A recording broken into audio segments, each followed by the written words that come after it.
তো বন্ধুরা, আজ এই নিরামিষের দিনে আমি বানিয়ে ফেলেছি। এখানে দেখতে পাচ্ছেন মুগের ডাল ঘন করে, আর সাথে করলা ভাজা, বেগুন ভাজা, এখানে রয়েছে বাঁধাকপির তরকারি, আর একটা স্পেশাল রেসিপি হলো বাঁধাকপির বলকারি। তো কেমন লাগলো রেসিপিটা? তো বন্ধুরা, চলে এসেছি দুপুরের খাবার খেতে। রেডি হয়ে গেছে বাঁধাকপির বলকারি। তো বেশ ভালোই লাগবে ভাত দিয়ে খেতে।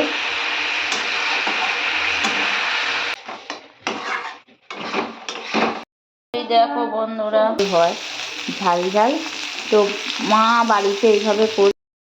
বন্ধুরা, সঙ্গীতার ভিলেজ লাইফস্টাইল ব্লগে সবাইকে অনেক অনেক স্বাগত। আর আজকে চলে এসেছি রান্নাঘরে।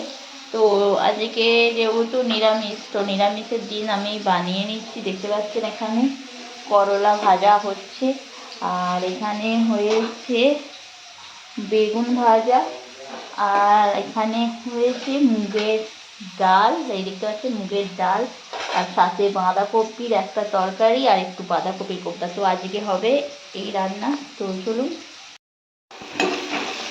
তো করলার দানাগুলো ফেলে দিয়েছি, দিয়ে এইভাবে ঠিক ভেজে নিচ্ছি করলাগুলো। আর একটু ঝাল দেব, এই ঝাল ঝাল মুখে ভালোই লাগবে খেতে। আর এই দেখুন এখানে একটু বেশ খড়খড়ো করে ভেজে নিয়েছি বেগুন ভাজা। তো ভাতটা তো হয়েই গেছে, আর বাঁধাকপিটা দেখুন জল দিয়ে ভাপিয়ে ফেলে দিয়েছি। আর যেহেতু নিরামিষ, তো পেঁয়াজ রসুন কিছুই থাকবে না আজকে। আর এখানে আলুগুলোও সিদ্ধ করা আছে, সাথে টমেটো আদা, তো মশলা তো আছেই। পাচ্ছেন এখানে একটু কাঁচা লঙ্কা তো কেটে এইভাবে ঠিক দিয়ে দিলাম। আর এই কাঁচা লঙ্কাটা এইভাবে দিলে বেশ ভালো লাগে, আর কাঁচা লঙ্কার যে ফ্লেভারটা খুব সুন্দর। দেখতে পাচ্ছেন আমি ভেজে ফেলেছি করলাটা। তো গরম গরম একদম কিপসি করলা, বেশ ভালোই লাগছে। আর এখানে তো বেগুন ভাজা হয়েই গেছে। তো যেহেতু নিরামিষ ছিল, তাই নিরামিষ দিনে আমি একটু বানিয়ে ফেললাম মুগের ডাল, আর সাথে দিয়েছিলাম লঙ্কা আর জিরের ফোড়ন। আর এই দেখুন আমার মুগের ডালটা রেডি হয়ে গেছে।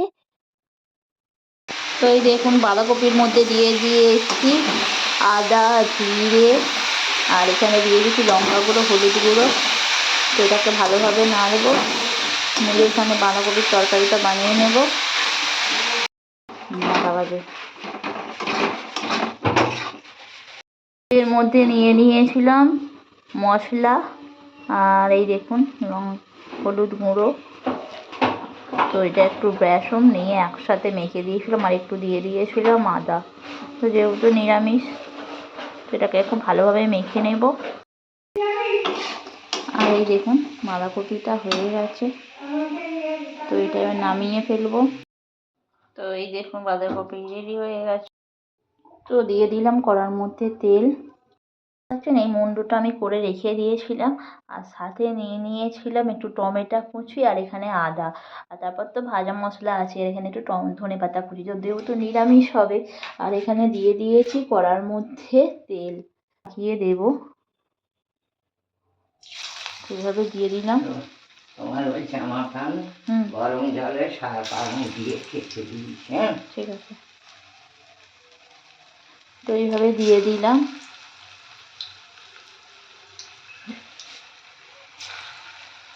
আর এরকম গোল গোল বল মতো করে আমি এটাকে ভেজে নেব খুব ভালো করে। আর এর মধ্যে বেসন আছে, আলু আছে, মানে পুরের সাথে।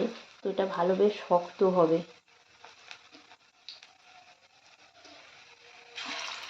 তো এই দেখুন বন্ধুরা, একসঙ্গে সমস্ত এগুলোকে গোল গোল বল আকারে দিয়ে দিচ্ছি, আর একটু হালকা হাতে নেড়ে নেব। তো এই দেখুন এটা খুবই হালকাভাবে, আলতোভাবে, এটা মানে হুটোপাটি করলে হবে না, তো হালকা হাতে নাড়তে হবে। আর নাড়লেই তো এইভাবে বলগুলো মানে হালকা হালকা করে ভেজে নিতে হবে।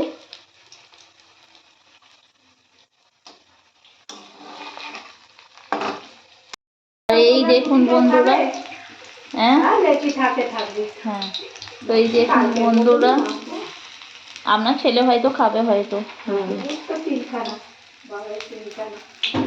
তো এইভাবে তুলে নিলাম এইগুলো। এলাচ আর দারচিনির ফোড়ন, যেহেতু নিরামিষ হবে, আর এটা একটু ভেজে নেব। এখানে কুচি করে কাটা টমেটো, এর মধ্যে দিয়ে দিয়েছিলাম আদা টমেটো, আর এটাকে ভালোভাবে ভেজে নিচ্ছি যেহেতু নিরামিষ, তো একদম এটাকে পেস্ট করে দিলে আরও ভালো হতো, তো হাতে একদমই কম সময় সকালে, আর তার জন্য এটাকে এভাবে একটু ভেজে নিচ্ছি। আর এখানে নিয়ে নিয়েছি একটু টমেটোর সস। এই দেখুন এর মধ্যেই আমি দিয়ে দিয়েছি লঙ্কা গুঁড়ো, হলুদ গুঁড়ো আর নুন দিয়ে দিয়েছি। এটা ভালোভাবে মিশিয়ে নিই। এটা একটা মিশ্রণ করে নিয়েছি, আর এবার এটা দিয়ে দেবে এর মধ্যে।